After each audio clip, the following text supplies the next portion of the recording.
ان کے خلاف شیعہ اور بریلوی علماء لامبند ہو رہے ہیں۔ سرکار نے لکھنؤ میں ان کے لیکچر دینے پر روک لگا دی ہے اور اب ان کے خلاف فتویٰ بھی جاری ہو گیا ہے جس میں ان کے بھاشنوں کو حرام قرار دیا گیا ہے۔ دنیا کے مسلمان بہت بڑی تعداد میں اماموں، فقیروں، درویشوں کی مزاروں پہ جاتے ہیں، اپنی عقیدت پیش کرتے ہیں اور وہاں منتیں مانگتے ہیں۔ ذاکر نائک کہتے ہیں کہ جو مر چکا اس سے کچھ مانگ نہیں سکتے، یہاں تک کہ پیغمبر محمد صاحب سے بھی نہیں۔ آج کی تاریخ میں ہم محمد صلی اللہ علیہ وسلم سے بھی نہیں مانگ سکتے۔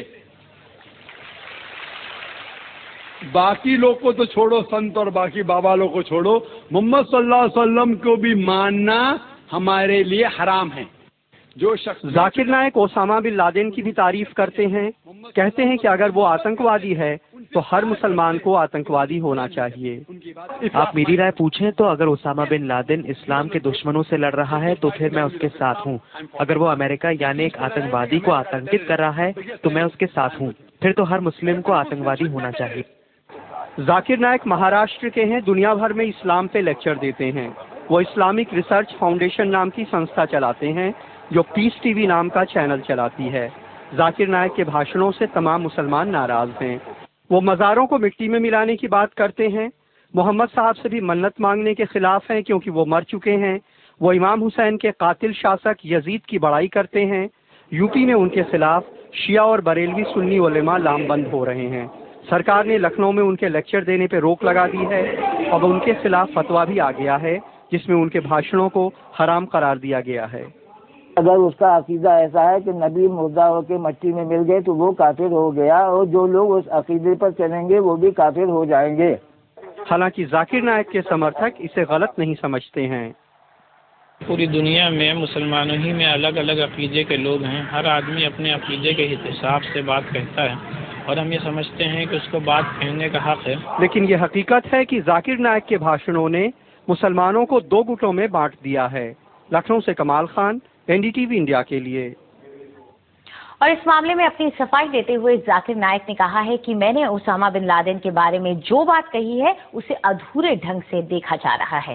کیونکہ اسامہ بن لادن کی تحقیق نہیں کی، صرف BBC اور CNN کو کے بارے میں سن کے میں کہوں گا اس کے بارے میں، تو قرآن کی آیت سورہ حجرات میں سورہ نمبر 49 آیت نمبر 6 میں جب بھی کوئی بات آپ تک پہنچاتا ہے اس کی تحقیق اور دوسرے کو پہنچانے کے لیے، تو نہ میں دہشت گرد کہا، نہ ان کا اچھا انسان کہا، نہ برا کیا۔ لیکن اگر میں یہ کہتا ہوں کہ جو بھی دشمن اسلام کے خلاف لڑ رہا ہے میں ان کے ساتھ ہوں۔ وہ یہ بھی کہتے ہیں کہ ایسی بات پہلے بھی کہی گئی ہے لیکن مجھے ہی نشانہ کیوں بنایا جا رہا ہے؟ وہ لوگ مجھ پہ فتویٰ جاری کرتے ہیں کہ کیونکہ میں نے یزید کے بعد رحیم اللہ کہا، میں اللہ بھی کہا، میں کافر ہوں، تو ان کو یہ بھی فتویٰ جاری کرنا چاہیے کہ امام غزالی نعوذ باللہ کافر ہے۔ یہ کہنا چاہیے کہ جس نے بخاری شریف کی شرح لکھی حافظ ابن حجر عسقلانی، وہ بھی کافر ہے، نعوذ باللہ رحیم اللہ۔ تو دیکھنا چاہیے کہ جو لوگ نے فتویٰ دیے، دارالعلوم دیوبند، دارالعلوم ندوہ، جماعت اسلامی، اہل حدیث، سارے علماء کہتے اختلاف ہے، اور اگر کوئی کہتا ہے تو کہہ سکتا ہے، اور کچھ لوگ نے علماء نے کہا کہ کہنا مستحب ہے۔ تو یہ لوگ، اس کا مطلب یہ لوگ کہ مجھے پک آؤٹ کر کے یہ چیز تو ہزاروں لوگ کہہ رہے، کیوں مجھے ہی لے کے ان لوگ اگر فتویٰ جاری کرنا ہے تو یہ فتویٰ جاری کرنا چاہیے کہ جتنے لوگ نے کہا اور لکھ دینا چاہیے۔ اور اس مسئلے پر ہم نے اسلامی ودوان مولانا وحید الدین خان کی بھی رائے جاننے کی کوشش کی۔ پہلی بات یہ ہے کہ ڈاکٹر ذاکر نائک کوئی اسلامک اسکالر نہیں ہے، انہیں اسلامک ایشوز پر بولنا نہیں چاہیے۔